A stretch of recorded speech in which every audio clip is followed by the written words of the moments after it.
Does your company have a good wellness program? See how it stacks up against the healthiest employers of Indiana and across the country. Visit us online at healthiestemployers.com to join the community and start your application today. Yeah, the hope is alive, and more than that, dirt's turning. And we start kind of on high ground, being centrally located in the United States. And a lot of companies are saying location, location, location, but that's got to be backed up with that good business climate. And then you have to have access to the workforce that you want. That is why we're leaning so heavily into building regionally around the state of Indiana. The sky's really the limit for where we end up in 10 or 20 years, and that's what we're planning for. Indiana Governor Eric Holcomb, bullish on the state's future, and with good reason. Global giants like Amazon, Apple, and Toyota say they're all in on Indiana, committing nearly $2 billion and 3,000 jobs in recent months.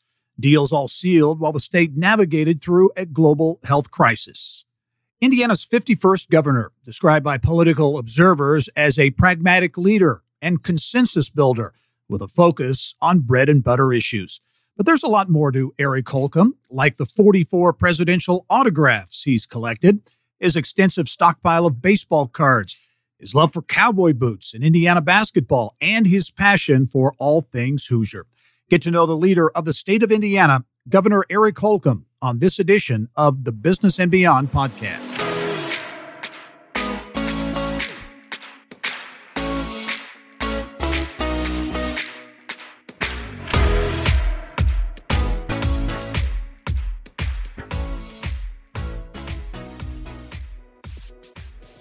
Hello and welcome to this edition of the Business and Beyond podcast presented by PNC. I'm Gary Dick. Governor Eric Holcomb is a Hoosier at heart. He grew up in Claremont on the Marion-Hendricks County line, attended Pike High School, went on to Hanover College where he graduated with a degree in U.S. history. He then served in the U.S. Navy and after returning home, jumped into politics, learning the ropes from Governor Mitch Daniels and Senator Dan Coates, among others. His trajectory to the governor's office, unusual by traditional political standards, served as lieutenant governor under Mike Pence for a short time in 2016 and found himself thrust into the governor's race after Donald Trump tapped Pence as his running mate. He wound up winning easily and then was reelected in 2020. During his time in office, Holcomb has stuck to 5 priorities: economic growth, job creation and training, infrastructure, public health, and improving government services. For more on those and many other topics, I'm pleased to be joined on the podcast this week by Indiana Governor Eric Holcomb. And Governor, thanks for joining me. Great to be with you, Gary. Lots going on, lots we can talk about, and of a more immediate nature, I guess you could say, unfortunately, the pandemic coming back in the news a bit, at least on the national level with talks of, recommended mask wearing, those types of things, the specter of mandates out there. At this point, do you sense that there will be a mask mandate, or will it be more in the recommended type of direction? Yeah, I think we are leaning toward more of the smart recommendations that we think people ought to, number one, take responsibility for. While we've had, about 50% of Hoosiers get vaccinated, we know that's the sure way to stay out of the hospital and maintain your life and not spread to the extent that we've seen in the past. But this has been a roller coaster over the last 16 months, and now we're dealing with the latest of this uber infectious virus and the Delta variant. And we know that you can be vaccinated and still get it and pass it on. Those breakthrough cases are unfortunately popping up. So we've got to be vigilant. That's not just rhetoric. It actually works.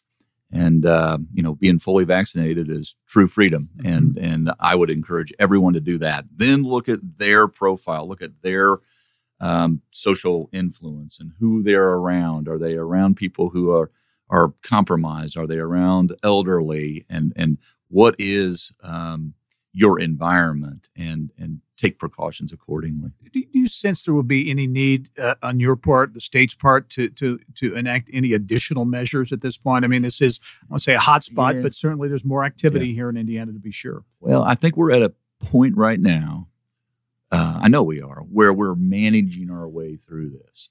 And there are some casualties for sure, but we're at a place unlike before in, early in March of 2020, when we were all dealing with something that on a scale of which we'd never seen before in our lifetimes. And you'd have to go back another 100 years to get remotely close. And we had to, organize PPE. We had to make sure that we could care for those people in our hospitals. And so we're looking at those stress points, honestly, more so than anything else. But we've proven now that we have a vaccine as well, now that we are organized, now that we have stockpiles, unlike prior, we've proven that we can safely manage our way through this. And that's not being cavalier whatsoever. I've taken a couple international trips. I've said I can't go on a couple international trips because it wasn't safe to do so. And so you've got to pick your spots and you got to act safely. But right now I foresee us carrying on with the plan of the day. I'm sure there are many things you could point to, but as you look over the course of the past 18 months or so, has there been any one thing in particular that has been especially challenging in trying to manage this, again, unprecedented scenario? Well, technology is a double-edged sword, and it has certainly saved lives and made our ability to get the word out not easy, but easier to the whole state of Indiana. I've likened this to bringing Hoosiers in and taking them on a tour through Oz, where we brought Hoosier families in, many of which sat around a television at 2:30 like it was a soap opera almost. But we said, we're going to take you to Oz and we're going to pull the curtain back and you're going to get to meet your state government. And you're going to be able to tell if we're authentic or not and what we're dealing with on a day-to-day, hourly basis and how we make decisions here straight from those areas of expertise. And that was a very good thing. At the same time, that technology allows 45 other sources to infiltrate the population and sometimes, regretfully, spread their own version of what is. And so we always tried to stick to the facts and deal with the data as it was, whether we liked it or not. But competing against myths and just flat out, things that weren't true was very challenging, especially at the outset, because it was so new to everyone, and we were trying to get everybody on the same page. Thankfully, we're Hoosiers, and we really did coalesce for the most part. Yeah, managing the information and the message, I guess. Absolutely. Even in the face of the pandemic, as we look at the business of the state of Indiana, some really big economic development deals have been announced, in particular Amazon, Apple, and Toyota in fairly quick order. A total of, around, in Princeton, for Toyota as an example, $800 million, 1,400 jobs. The total for those three, nearly $2 billion. Right. You told me earlier, you think Indiana's perhaps, even in the face of this pandemic, on pace for maybe another record year. I think we will. While at the same time, we're getting very choosy and picky about projects that we go after. And I say that because during the pandemic, through the Indiana Economic Development Corporation, we hit a record number of new job commitments coming to the state because businesses didn't shut down forever. They've got to grow or they will die, even in the face of a pandemic. And so they were making investments, doing the analysis, and they were looking at places, good ecosystems where they could grow. And Indiana was on their radar more times than not. That allowed us to go over 31,000 new job commitments. When you look at where we are this July compared to last July, we're about 5,000 more jobs right now than we were last July when we broke the record. We're at about, as of last Friday, $3.89 billion in capital investments. We were in just under $2 billion at this time in July last time. We're 40, 50, almost 50 projects completed than we were at this time in last year. And the wages are higher too. At this time, we're about $2 higher. So we continue to knock on about $30 an hour average hourly wage. And so that's what we're going to keep leaning into that. So if you see those new job commitments come down, it's only because, well, not only, but one of the central reasons will be because we're going for a higher wage job. One thing about Indiana is, we are a powerhouse when it comes to manufacturing, advanced manufacturing. We are a powerhouse. Our reputation precedes us in terms of distribution. We're now increasingly becoming a player on the big stage in terms of the research and development. And so you're seeing us lean more and more into that phase of the whole process. those are higher wages, but that requires us to then reinvest with the revenue, and that responsibility comes reinvesting more so in job training and skilling up our workforce to be able to compete with others around the world. Yeah, a big part of the those numbers, foreign direct investment, absolutely continues to increase. Do you anticipate that will continue to be a focus going forward? Infosys, I mentioned Toyota and some of the traditional, the auto industry, auto companies, but Infosys and so many, Solimtech, you can go on down the list. Why is Indiana attractive, seemingly more attractive these days for global investment?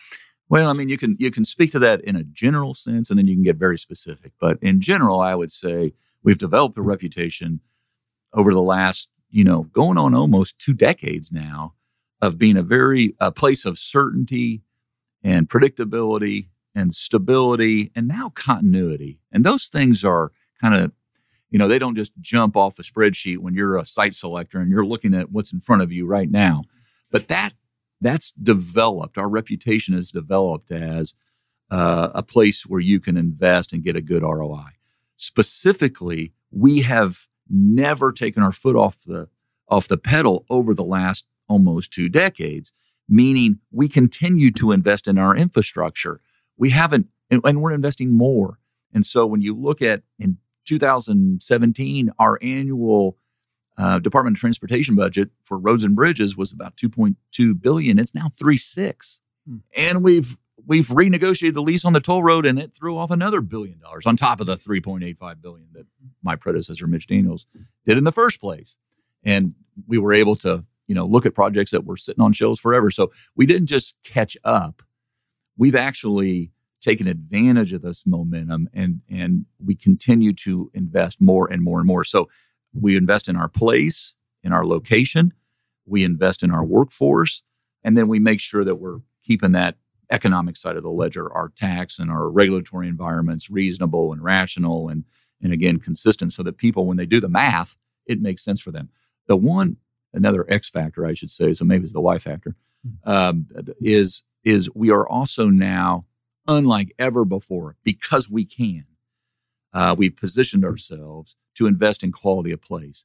And oftentimes when you're trying to attract talent and millennials and the talent of the future, you've got to have places where people want to live, oftentimes more than where they want to work. And so we are now investing in just one program, $500 million in a READY program, but that's on top of the roads and the trails and the broadband internet, and making sure we're connecting every, hill and holler and cave in Indiana. You mentioned the READY program, and that passed by the Indiana General Assembly, the Regional Economic Acceleration and Development Initiative, or READY, $500 million allocated for that.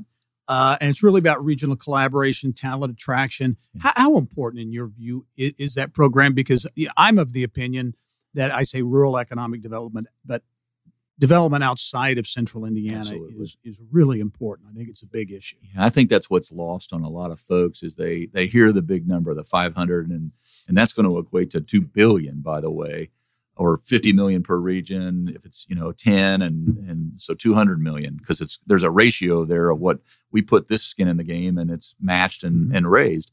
But it's also, to your point, happening simultaneously statewide, this investment.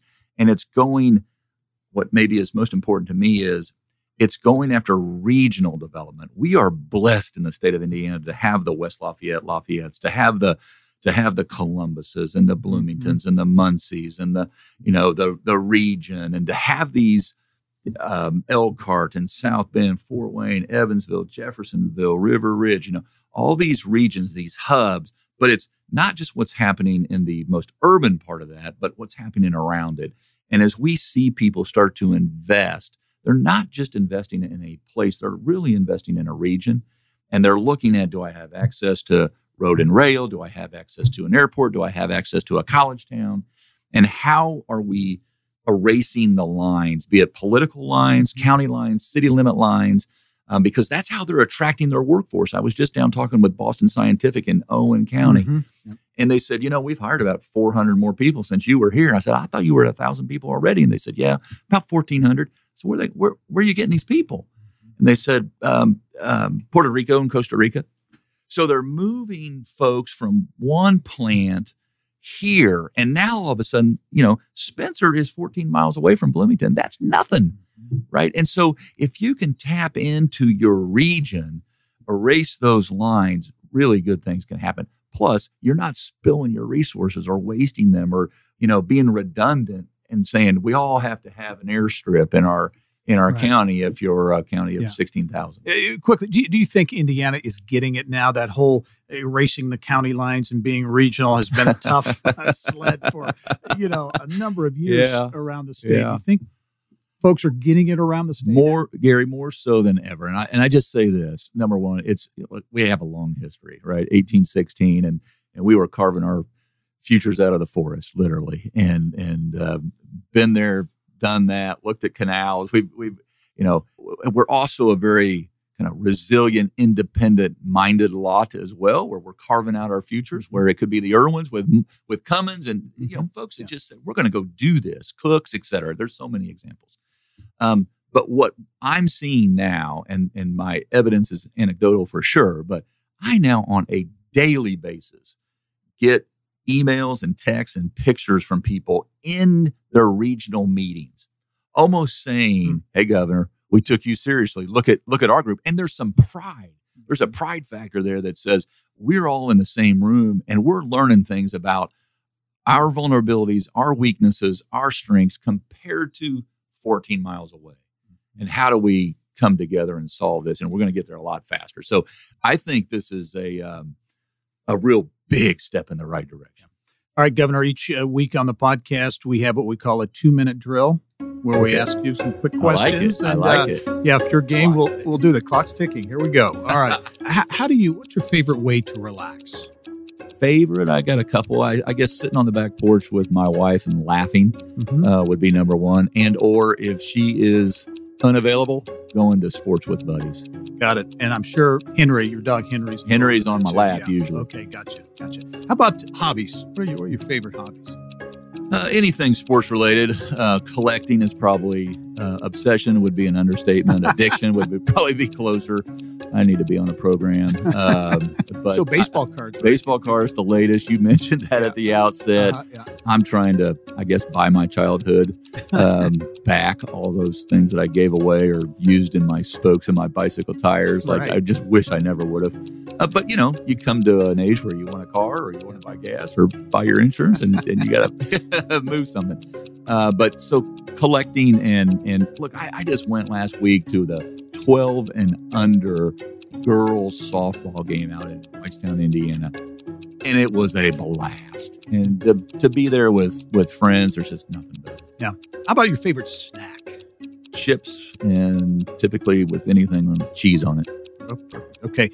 I'm sure you have a number of mentors, but could you pick one or two important mentors in your career, in your life?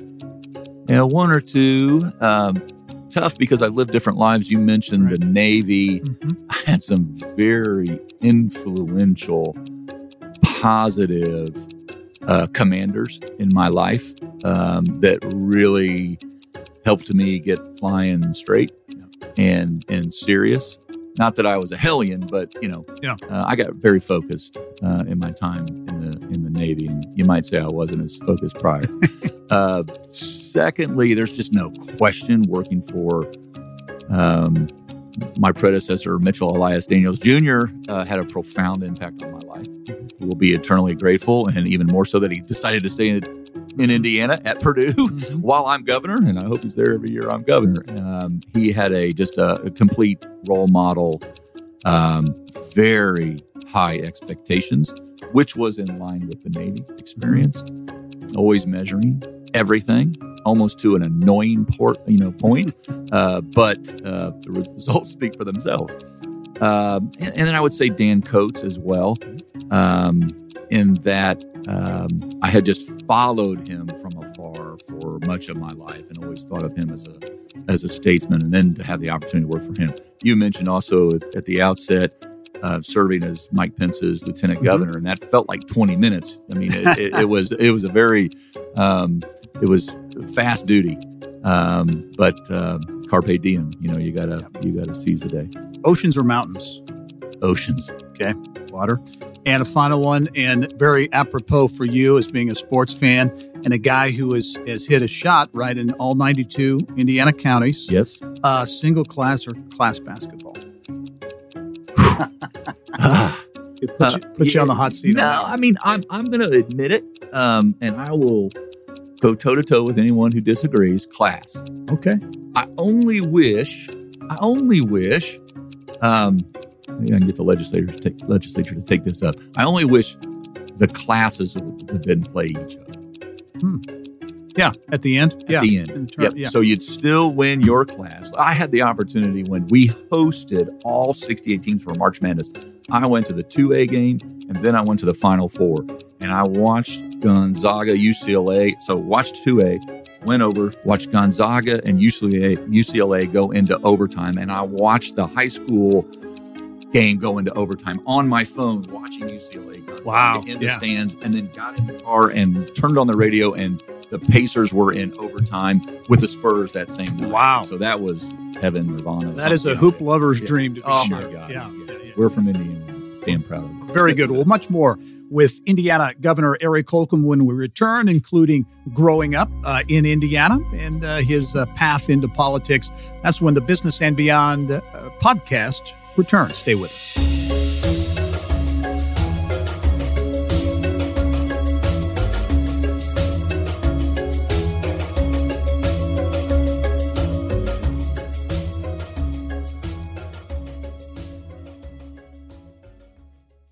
The Healthiest Employers Award program is now open to companies of all sizes in the state of Indiana. We have created a community of wellness leaders from across the country dedicated to cultivating a more proactive approach to employee health and well-being. To nominate your organization, visit us online at healthiestemployers.com. Healthiest Employers, the nation's leading corporate well-being award. Welcome back to the Business and Beyond podcast presented by PNC. My guest this week, the 51st governor of the state of Indiana, Eric Holcomb. And Governor, you are, again, a Hoosier through and through, growing up in central Indiana. You grew up in Claremont, yes, the Hendricks County line, and, of course, Raceway Park. Did you ever, you grew up in the shadow of Raceway Park? Oh, right? Yes. And, I used to always think the Drags were in Claremont and Brownsburg somehow annexed them, maybe without firing a shot in the middle of the night, I guess. But it was a great place to grow up, obviously. Yeah. And as a racing fan between the Drags and the Indy 500 and growing up with a lot of racing friends and, it's typical childhood, riding your bike up to the Dairy Queen and drive-in theater and the IGA. It was a great place to grow up. It's a small town atmosphere, to be sure, in the shadow of a bigger city, obviously. Yes. And we kind of minded to ourselves. We were outside a lot more than we were inside growing up. Mm-hmm. Never wanted to be inside. And just to have a lot of friends close by, always into something. Yeah. You went to Pike High School, and I know there's a lot of pride that you have in Pike. You know what strikes me? Anytime I see someone from Pike, they always talk about Pike High School with a special reverence. They remember it so well. I know you're such a sports guy. Ed Siegel was a legendary basketball coach there at Pike. And did he have an impact on absolutely. You? He had an impact on the players that played for him for 4 years. He had a huge impact on the students who had him for econ. Mm-hmm. He had an impact on people outside the classroom. He was a member of St. Luke's. I got married at St. Luke's Methodist Church, and he was parking cars, and people used to think of him as kind of a very iron-fisted, draconian, commanding presence. And then he's out volunteering in the church parking lot, and so he had multiple sides to him, but. Again, another example of high expectations of every student that he came across. And you got that from a lot of teachers, whether it was Mr. Green, who introduced me to literature and really the love of literature, or Mr. Drescher in the commercial law class. Still, there are Pike graduates that talk about how Mr. Drescher's law classes were harder than anything they ever took at IU. Really? And I had the real honor and privilege to give Joe Drescher Sagamore the Wabash on the at Victory Field on the pitcher's mound not too long ago. Very neat. Hanover College is where you attended college. What attracted you to Hanover? The beauty of it, I was out looking at different campuses, and maybe the thing that made the difference was I learned that my grandfather was thinking about going to Hanover, actually playing baseball down there, but the war intervened and it took him in a different direction. He never did. I went down to visit, just fell in love with it. My brother was going to older brother was going to a bigger school, and I just didn't think that was for me. And so we were looking at smaller schools, but close, but not too close to the parents. Not that they would drop in, but, close enough to take laundry home, I guess, if you wanted to. And Hanover it couldn't have been a better experience for me. Was there anything particular that shaped you coming out of, at Hanover? Sure. I think it was much of the education at Hanover is just immersing yourself in the experience, no matter what the subject matter was. The professors were very challenging and accessible. And so if you needed a little extra tutoring, and I'll be the first to admit I did, you could actually go to your professor's house. Might cost you something, but you could go to your professor's house and get a little extra time hashing things out or arguing back and forth and going on trips. I took one course, a philosophy course called Communal Utopian Experiments. And it was, you would actually go to these various attempts, could be around the country, and see how people live. So you'd go stay there for 2 days. You'd study about it, their experience. They could be, Oneida or Hare Krishnas but not only study it, then you'd go see how they spent every waking minute of the day. And so that kind of hands-on, a lot of different perspectives, a lot of different backgrounds, had a huge impact, I think, on what I wanted to do next. Where'd the interest in politics come from? Did it begin at Hanover or was it later? No, I blame Mr. Drescher, actually, who encouraged me. My senior year of high school, I ran for class president, and me and my partner, Lance Hood, became the president and vice president. So I always blame him for getting me on this track. Not really the case, because I think it was more about service. I've just always been one who's been attracted to greater causes than maybe my own pursuit, but then figuring out what's the best role for me to play. Okay, you went into the Navy. Entered the Navy. That was all about service. Yeah. And again, no one in my family. So the joke at the Thanksgiving dinner table is like, why are you in politics? Why are you in government? Why are you, I joined a fraternity, was president of my fraternity house for a couple years. And that was different.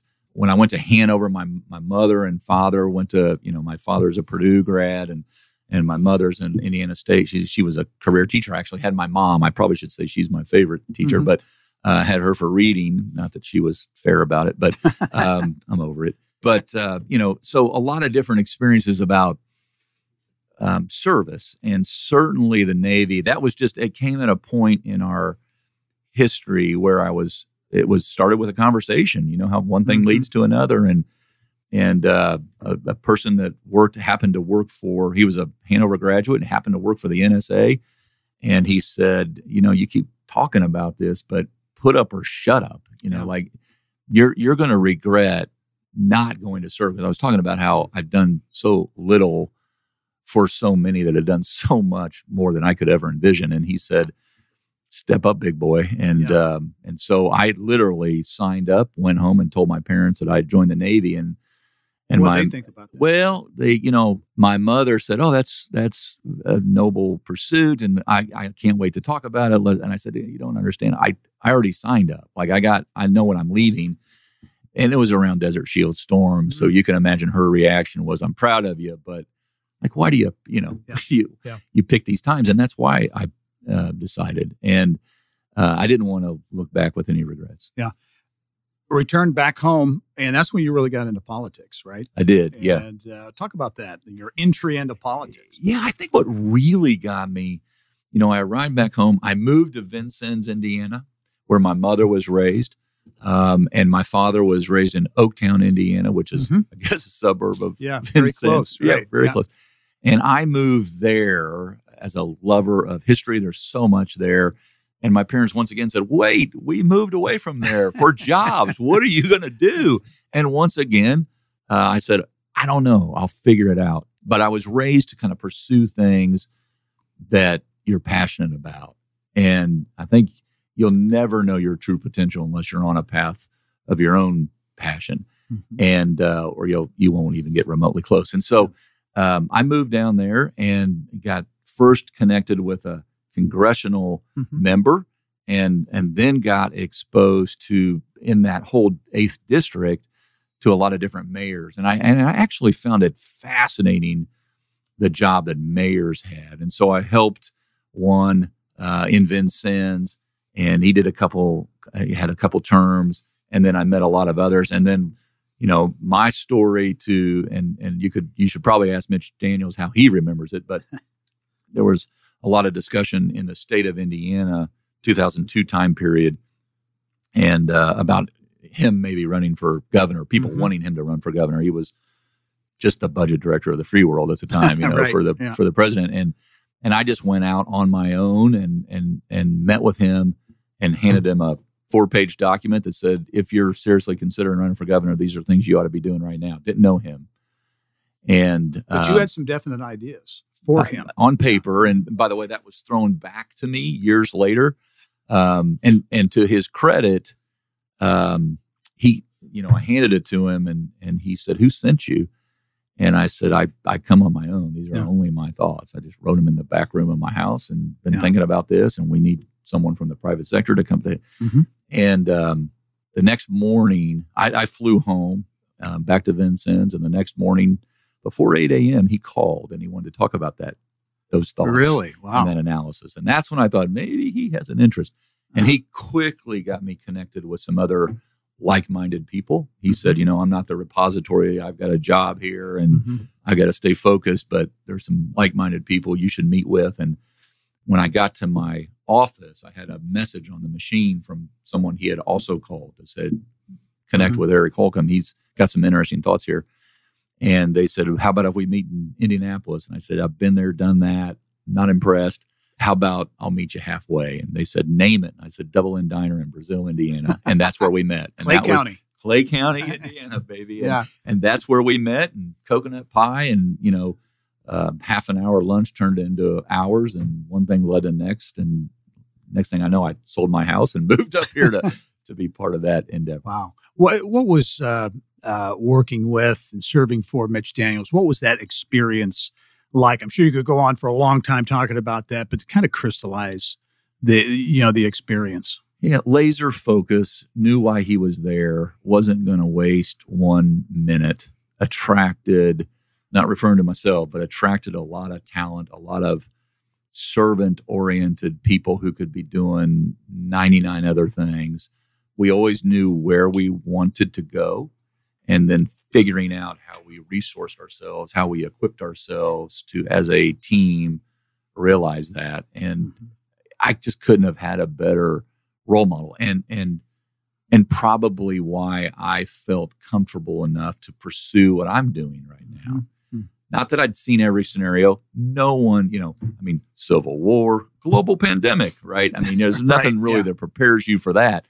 But those lessons that I did learn, to remain focused, to remain calm, to attract talent, to get all the information you can, all the data that you can possibly accumulate, and then get at the business of implementing and doing, being active in a smart way was kind of my template as I go forward.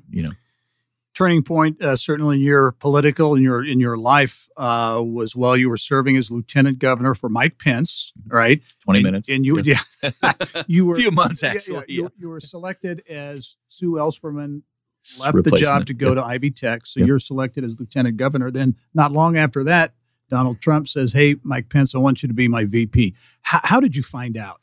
That had to be a whirlwind. On many levels. It was an incredible experience, and not one that I sought, by the way, or lobbied for. I found out by a phone call from then Governor Pence. It was on Super Bowl Sunday. I was driving home from northern Indiana. I said, and I didn't tell anyone because I had always kind of jokingly said, when you find someone better, I'll be happy to help them too. But this was about helping not just him, but helping the cause and helping the state progress. And so I had never said, pick me, pick me. They approached, and one thing led to another. And I was, that was March 23rd, where that was voted on in the House and the Senate. And then July is when the then candidate Trump asked Pence to join him on the trail. And so it was March to July, and then we had to make some decisions. My wife and I said this was not in our decision-making process when we said yes to then Governor Pence. It wasn't to run for governor. Right. It was to help him and the state move forward. And so we had to do, some serious, we had some serious discussions about, do we go our own way after this and let it play out? Or do we feel like we can take the baton and keep moving in the right direction? And obviously the rest is history. Yeah. So it was a tough decision. It wasn't a slam dunk decision. Right? Not at all, because we talked about why we were going to sign on and help. And look, it's a different job of being governor than anything else. And that's a good thing. I mean, it's everything funnels, all those decisions rightly funnel to your desk. And I often joke, boy, to Mitch, sure is different on this side of the desk than on that side. Mm-hmm. And so, I had no excuses. I had no one to blame. I'd seen a lot of good days and bad days. They're not all, roses, but that was helpful in the evaluation process about whether or not to run. And then when we made our decision, my wife and I were all in. We had a ton of help, as you mentioned, good results on election night, and then even better on the reelection. Well, you've got a lot left in your second term here. Yeah. It doesn't expire until early 2025. As you look at the future and you look toward the future, I know you believe there are tremendous opportunities. How about challenges? I mean, if you look at any dark clouds on the horizon that threaten those opportunities, sure. what would they be? Well, there's some general ones and there's some specific ones. I am concerned about, our cyber grid or whether we're threatened or not. We are, as is everyone in the world, but are we doing everything we can to be secure? Are we skilling up for the jobs of today and the future? And when you're looking at 132,000 posted unfilled jobs, that's a blinking light in and of itself. Right. But to think about, we're not living in the bicep will get you there. This is all about the brain now. And that's a good thing. That leads to a better quality of life. But it also means you got to learn more and you got to have lifelong learning incorporated into your regimen. And so I want to make sure that we're doing all those things as a state that provide those resources to connect people with the education and the training. We have so much, as you allude to, going for us, but it's up to us to capitalize on all those opportunities. And so our workforce, making sure that we're, again, leaning into the research and development sector as much as we are the advanced manufacturing, life sciences, agri-science, and distribution. So I still want to be a logistical powerhouse, but we sit perfectly in the country to capitalize on Endless Frontiers Act and a tech hub, and you start going through all of our biopharma possibilities 10 years from now. What I don't want to do is wake up 10 years from now and say, boy, I wish we would have invested in this. And so that's why in the back of my brain, I got a shot clock going, and I got 3.5 years left, just under. That goes so fast. It goes so fast. And my to-do list is multiple pages long. And so I'm walking around like a, construction site foreman with a clipboard, looking at all of our infrastructure, all of our workforce development. How's our economy doing? Yes, our revenues in April were up over forecast 100 million. And then in May, 500 million. And in June, 600 million. What are we doing with those excesses? What are we doing with those revenues? We're giving them back to the people in terms of a refund come next April, paying down debt, pension, But also, what are we doing in terms of investing and in lowering our infant mortality rate? How are we getting people that are addicted right now on the road to recovery and keep them on the road to recovery? These are the things that really kind of hold us back. And fortunately, in Indiana, we haven't taken our eye off those social threats and determinants about where we'll be 10 years from now. Lots more to talk about going forward, no doubt about it. Indiana Governor Eric Holcomb, our 51st governor here in the state of Indiana. Really appreciate you taking the time to join us on the podcast this week, and no doubt we'll be talking much more in the future. You got me thinking about riding my bike to Dairy Queen again. Very good. That's a good one. Indiana Governor Eric Holcomb, my guest this week on the Business and Beyond podcast. It is a weekly conversation with achievers in business, sports, entertainment, and beyond. And you can download any and all of our previous episodes and get Indiana business news 24/7. All you have to do is go to InsideIndianaBusiness.com. I'm Gary Dick. Thanks for joining us. We'll see you next time.